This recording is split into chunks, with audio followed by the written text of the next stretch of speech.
Hey everybody, so this is the end of the first kind of day working on the car instead of it just being looked at, and it's not fun.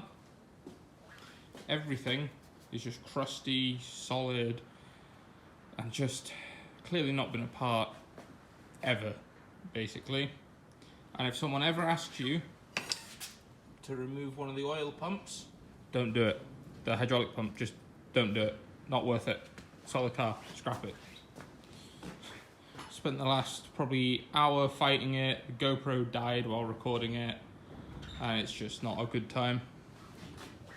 But we've made some progress. The front's starting to look less car-like. Hopefully we'll get the radiator out tomorrow and just keep, as what I've done is I've started at the front, nice hands, and I'm gonna move my way backwards as we go. I figure it's the most logical step because everything's coming off anyway. Got some of the bits, and then where is it? Got a nice,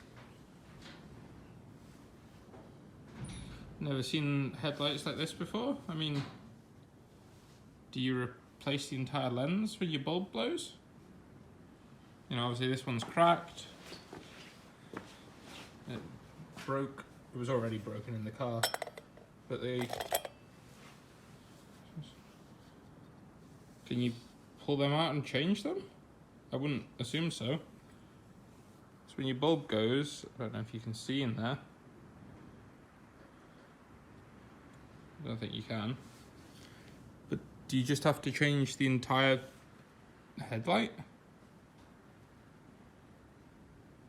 Not quite sure, really. We've got bits and bobs are out. Get throw them all on eBay, get rid of them. We've got the grille here. That's the main thing, isn't it? You know, that came out in one piece. There's, see along the bottom edge, rusted out, but it's not visible down there. It's not really a problem. But hopefully there'll be more tomorrow. Might get closer to getting the engine out finally, but we'll see how it goes. Thanks for watching.